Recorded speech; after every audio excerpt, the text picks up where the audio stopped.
শান্তি শৃঙ্খলা বলুন, শান্তি বলুন, শৃঙ্খলা বলুন, সবকিছু রক্ষার জন্যই এই মিটিংটা ডাকা। তো আজকে স্পেশালি রামনবমী নিয়ে আলোচনা, বড় শুরু করুন, তারপরে দাগ না লাগে, কারোর ভাবাবেগে যেন আঘাত না করে, কোনো সমস্যা তৈরি না করে, এই জন্য আমরা এখানে সবাই করেছি। আপনারা প্রত্যেকেই জানছেন যে আমরা নির্বাচন কমিশনের বিধি আওতার মধ্যে পড়ে গেছি। এই বিধি আওতায় যখন আমরা থাকবো, অনেক কিছু বিধি ব্যবস্থা আমাদের মাথার উপর থাকে, প্রত্যেকের, পাবলিক থেকে আরম্ভ করে প্রশাসন প্রত্যেকে। তাই সেইগুলোকে মান্যতা দিয়েই আমাদেরকে উৎসব অনুষ্ঠান যেগুলো আছে সেগুলো পালন করতে হবে। প্রথমত আপনাদের বলছি, র্যালি যেটা করছে, কোনো আর্মস এক্সিবিট হবে না, তরবারি হোক, তীর ধনু হোক, যেগুলো হয় যেগুলো, এটা কোনোটা হবে না।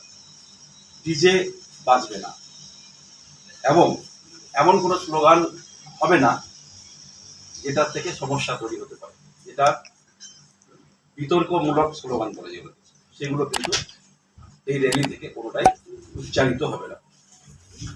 সর্বোপরি আমরা আবার বললাম, আমরা মডেল কোড অফ কন্ডাক্টের মধ্যেই পড়ে গেছি।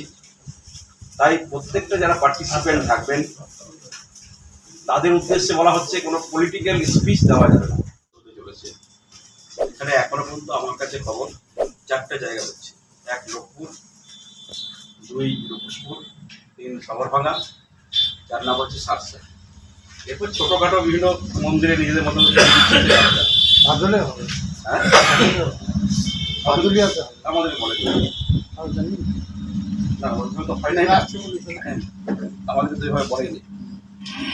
তারপরে বাদলে আমাদের ভিপিও আছে, আপনার আমার ভিপি আছে, ভিপিকেও বলে দিই কিছু। আগামী 17 এপ্রিল রাজ্যের পাশাপাশি জেলাসহ বিভিন্ন স্থানে অনুষ্ঠিত হবে রামনবমী। এই উপলক্ষে পুজো অর্চনা, হরিনাম সংকীর্তন, শোভাযাত্রা, মৎসব সহ নানান ধরনের অনুষ্ঠান আয়োজিত হয়ে থাকে। এলাকাভিত্তিক শান্তি শৃঙ্খলা বজায় রাখতে জেলা পুলিশের উদ্যোগে এবং স্থানীয় থানার ব্যবস্থাপনায় থানা এলাকার রামনবমী পালন কমিটি, বিভিন্ন দলের রাজনৈতিক নেতৃত্ব সহ সমাজসেবী ও বিশিষ্ট ব্যক্তিদের নিয়ে শান্তি কমিটির মিটিং আয়োজিত হচ্ছে।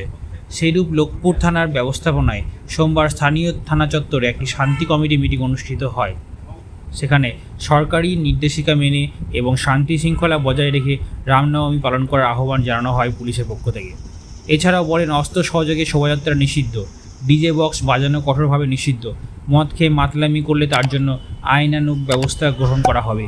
সতর্কবার্তা দেন এদিন মিটিং থেকে। এদিন মিটিংয়ে উপস্থিত ছিলেন চন্দ্রপুর সার্কেল ইন্সপেক্টর চয়ন ঘোষ, লোকপুর থানার ওসি পার্থকুমার ঘোষ, এসআই প্রশান্ত ঘোষ সহ বহু বিশিষ্ট ব্যক্তিবর্গ।